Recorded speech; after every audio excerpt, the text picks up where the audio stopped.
Ces derniers mois, de nombreuses personnes m'ont exprimé leur inquiétude vis-à-vis de la situation économique en France. Certaines m'ont même demandé des solutions pour mettre leur argent à l'abri. Quand j'ai relayé ces discussions sur les réseaux sociaux, les réactions étaient parfois vives et ont révélé un certain déni. Certains, par réflexe, refusent d'admettre que le modèle social français est en panne et préfèrent dénigrer d'autres modèles économiques qui fonctionnent objectivement mieux, comme le modèle américain. Tous ces échanges m'ont inspiré pour cette vidéo qui, j'espère, vous sera utile. Au fait, je ne me suis pas présenté, je suis Pierre Médial, ancien banquier et cadre financier. J'aide les gens à construire une stratégie pour leur argent, sans tabou et en utilisant des mots simples. Aujourd'hui, on va voir si le modèle français est vraiment en faillite et comment protéger votre épargne. On ne va pas passer par quatre chemins. Oui, il y a de quoi être inquiet pour l'avenir de la France et de l'Europe en général. Commençons par ce qui nous inquiète le plus, c'est-à-dire la dette publique. À 3 228 milliards d'euros, notre dette publique atteint 112% de notre PIB. Ça représente 44 000 $ par habitant, ce qui fait de la France l'un des 6 pays les plus endettés au monde. À ce niveau d'endettement, les prêteurs commencent à être inquiets et le taux d'emprunt de la France à 10 ans est passé de 0 à 3% les 5 dernières années. À tel point qu'aujourd'hui, on emprunte aussi cher que la Grèce et l'Espagne. Et loin de se résorber, le déficit public devrait atteindre 6,1% cette année et plus de 5% l'année prochaine. Et ce qui est fou, c'est qu'avec des prélèvements obligatoires qui représentent 48% du PIB, la France est déjà le pays qui taxe le plus au monde, ce qui fait que augmenter les impôts pour rembourser la dette n'est même pas une option. Pour résumer, l'État n'a jamais dépensé autant, n'a aucun plan pour réduire ses dépenses, a déjà les taux d'imposition les plus élevés de la planète et malgré ça, il manque de plus en plus d'argent à la fin du mois. C'est difficile d'imaginer une gestion plus suicidaire de nos finances. Et le risque, c'est que l'État ne soit plus capable de rembourser sa dette. Les conséquences sur l'économie seraient catastrophiques, il y aurait des paniques bancaires, il y aurait un contrôle des capitaux pour éviter que les particuliers retirent leur argent des banques. C'est ce qu'a connu la Grèce en 2015. Concrètement, la France tomberait sous la tutelle du Fonds monétaire international, le FMI, et de l'Union européenne, ce qui serait une perte de souveraineté énorme pour le pays, et il y aurait vraisemblablement une cure d'austérité qui imposerait des réductions massives des dépenses publiques. C'est déjà ce qu'a connu le Royaume-Uni en 1976. Comme la France aujourd'hui, l'industrie du Royaume-Uni à l'époque avait perdu sa compétitivité, et la gestion de ses finances publiques était catastrophique. Il y a donc beaucoup de parallèles à faire entre le Royaume-Uni en 1976 et la France aujourd'hui. Rappelons pour l'histoire que 3 ans plus tard, en 1979, c'est Margaret Thatcher qui avait été élue, ce qui avait marqué un tournant radical dans la conduite économique du Royaume-Uni. La deuxième grosse inquiétude, c'est la très faible croissance de l'économie française.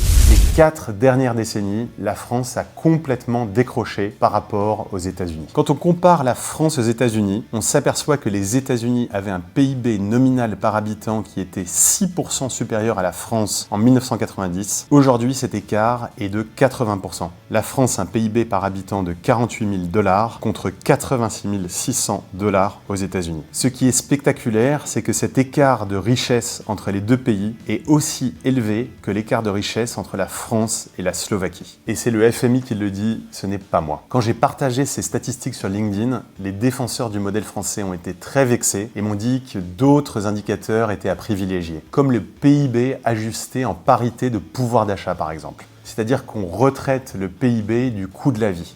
C'est tout à fait juste de leur part, mais le problème c'est que historiquement, ce retraitement avantage les pays en voie de développement et l'Inde en particulier. Et donc le fait qu'on soit obligé d'utiliser cet indicateur pour réduire l'écart économique entre la France et les États-Unis est en soi un très mauvais signal. L'autre mouvement de fond qui est très inquiétant, c'est la perte de compétitivité de nos entreprises. Ces derniers mois, une grande vague de plans sociaux a été annoncée aussi bien en France qu'en Allemagne. Plus précisément, en Allemagne, c'est 60 000 suppressions de postes qui ont été annoncées ces 12 derniers mois. Les deux plus grands exemples, c'est le géant industriel allemand ThyssenKrupp et Bosch. Et en France aussi, des géants comme Michelin, ArcelorMittal et Auchan ont annoncé des plans sociaux. Ce qui pèse très fortement sur la compétitivité des entreprises européennes, c'est la très forte augmentation des prix de l'énergie ces 2 dernières années. C'est aussi à cause de la surréglementation. L'Europe et la France en particulier sont très réglementées, ce qui freine l'innovation et l'entrepreneuriat. Il y a aussi le poids des cotisations sociales, qui pèsent fortement sur les marges des entreprises et sur les salaires. Les cotisations sociales représentent en moyenne 46% du salaire brut. Et comme si ce n'était pas suffisant, les entreprises européennes doivent faire face à la très forte concurrence des entreprises américaines et asiatiques qui sont, elles, de plus en plus compétitives. Après, l'Europe et la France accusent un retard important en matière d'innovation. Il y a très peu d'entreprises européennes parmi les leaders mondiaux de la technologie. Quand on prend l'indice boursier américain S&P 500, les 7 plus grandes entreprises en termes de capitalisation sont les 7 géants de la technologie. On les appelle les 7 magnifiques. C'est Apple, Microsoft, Google, Tesla, Nvidia, Amazon et Meta. Toutes ces entreprises valent plus de 1000 milliards de dollars et à part ASML aux Pays-Bas dans les semi-conducteurs, l'Europe ne compte aucun véritable concurrent face aux 7 magnifiques. Ensuite, l'Europe souffre de divisions politiques très profondes. Sur des sujets aussi importants que l'accord de libre-échange entre l'Europe et l'Amérique du Sud, le Mercosur, ou la guerre en Ukraine, il y a très peu de consensus. Les pays européens ont des intérêts divergents. En France, la situation politique est très fragile. Pendant longtemps, ce qui faisait la force de notre pays, c'est une stabilité des décisions politiques. Mais depuis la dissolution en juin dernier, on a un nouveau gouvernement qui est minoritaire et qui n'a pas la force suffisante pour pouvoir réformer le pays. Et à l'heure où je vous parle, le gouvernement risque de tomber à cause d'une motion de censure. Tous ces problèmes se reflètent dans la faiblesse de l'euro. Depuis l'élection de Donald Trump le 6 novembre dernier, l'euro a perdu plus de 6% de sa valeur, ce qui reflète une perte de confiance dans l'économie européenne. Juste une petite pause, je viens de lancer la chaîne YouTube de Monsieur Capital, alors si tu aimes cette vidéo, s'il te plaît, mets un like, écris un commentaire et surtout, abonne-toi. Après, vous allez me demander, c'est bien beau tout ça, mais comment ça se traduit à un niveau individuel? Eh bien, à un niveau individuel, les salaires ont sérieusement stagné en France les 10 dernières années. Le salaire médian en France est de 24 000 € à comparer avec 59 000 $ aux États-Unis. Et ces dernières années, on a connu beaucoup d'inflation et les salaires ont eu du mal à rattraper la hausse des prix. L'autre risque, c'est si l'euro continue de s'affaiblir, cela pourrait avoir un effet inflationniste sur les prix en France et en Europe, notamment pour ce qui est des produits importés. L'autre conséquence, c'est que les Français ont moins confiance en l'avenir. Un sondage dans les Échos montrait que les Français n'ont pas confiance dans les systèmes de retraite. Avec un nombre d'actifs par retraité qui ne cesse de diminuer, le système de retraite va être de plus en plus difficile à financer. On est passé de 4,7 actifs par retraité en 1960 à 1,4 estimé en 2030. À mon niveau, je vois cette baisse de confiance car mes clients sont de plus en plus nombreux à me demander comment protéger leur argent d'un risque de faillite du pays. Donc, je vais vous donner quelques pistes pour protéger votre épargne du risque français et européen. Donc, premièrement, face aux risques qui pèsent sur le financement de notre système de retraite, je vous conseille d'investir dans des systèmes de retraite complémentaires. Tous les mois, mettez une partie de vos revenus dans des investissements de long terme pour financer votre retraite. Il existe un excellent mécanisme qui s'appelle le PER, c'est le plan épargne retraite. Tous les mois ou tous les ans, vous mettez une partie de vos revenus sur le PER. Ces dépôts sont défiscalisés, mais en revanche, cet argent est bloqué jusqu'au jour de votre retraite. Il existe quelques cas de déblocage anticipé, comme l'achat d'une résidence principale par exemple, mais de manière générale, il vaut mieux pas compter dessus. Le jour de votre retraite, ces revenus seront fiscalisés. Le deuxième conseil, c'est de diversifier votre épargne à l'international. En tant que résident français, vous êtes naturellement très exposé au risque France, que ce soit par vos revenus, vos prestations sociales ou même les actifs tangibles que vous possédez. Par exemple, si vous possédez un appartement ou une maison, eh bien vous êtes très exposé à la situation économique française, notamment par la fiscalité. Donc en investissant sur les marchés internationaux et notamment américains, vous vous protégez partiellement contre une crise en Europe. Donc concrètement, vous pouvez investir dans des fonds indiciels comme les ETF, les Exchange Traded Funds, sur des indices mondiaux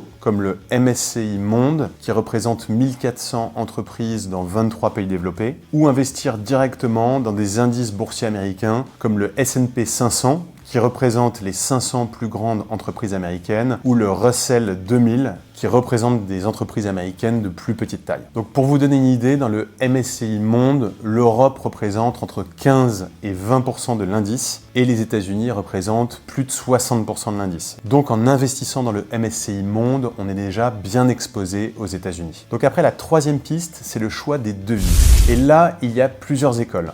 Quand vous investissez votre argent, vous pouvez choisir de tout investir en euros ou de vous protéger systématiquement contre les variations de taux de change parce que vous vous dites, comme toutes mes dépenses sont en euros et que j'ai l'intention de vivre en Europe jusqu'à la fin de mes jours, j'ai pas envie de prendre des risques de taux de change. Donc dans ce cas-là, si vous investissez dans la bourse américaine, vous voulez vous protéger contre le dollar. Et il est possible d'investir dans des ETF qui vous protègent systématiquement contre l'évolution du taux de change euro-dollar. C'est aussi une très bonne approche si vous avez des investissements de court terme. Si par exemple vous allez utiliser votre épargne pour acheter une maison dans 1, 2 ou 3 ans, il est recommandé de ne pas prendre de risque de taux de change et de tout investir en euros ou de se protéger contre les fluctuations des taux de change. Après, la deuxième approche, c'est de se dire que l'euro est risqué.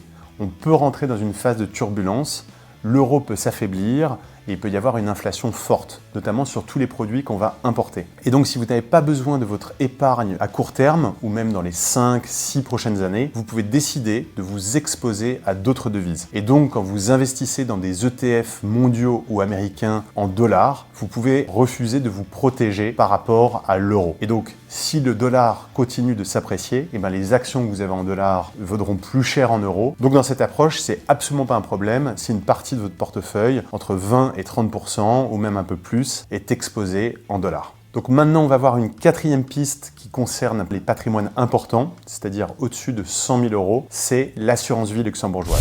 L'assurance vie luxembourgeoise permet une protection renforcée de vos actifs. L'argent que vous déposez sur cette assurance vie luxembourgeoise est clairement séparé de l'argent de la compagnie d'assurance et est mis dans une banque dépositaire. En cas de faillite de la compagnie d'assurance, votre argent est donc bien protégé. L'autre problème en France, c'est qu'en cas de retrait massif des banques, en cas d'une crise de confiance, le gouvernement peut décider de bloquer vos avoirs qui sont déposés sur l'assurance vie française. Ça date de la loi Sapin 2. Au Luxembourg, vous n'avez pas ce problème. Si vous êtes résident fiscal français, vous continuez à payer vos impôts en France et les avantages fiscaux de l'assurance vie française sont exactement les mêmes sur l'assurance vie luxembourgeoise. Maintenant, une autre piste pour protéger son argent, c'est d'investir dans l'or ou dans les bitcoins. Attention, ce sont des placements dits alternatifs. C'est une catégorie qui ne doit pas représenter plus de 5% de vos placements. La raison, c'est parce que ces placements sont très volatiles. Ça peut monter ou baisser très rapidement. C'est très difficile à prévoir. Prenons l'exemple de l'or. L'or a énormément monté ces dernières années et c'est un investissement qui protège relativement bien contre l'inflation. En cas de crise, l'or est un excellent placement. C'est un placement qu'on appelle refuge. Mais attention parce que comme je vous l'ai dit, la valeur de l'or n'est pas très stable.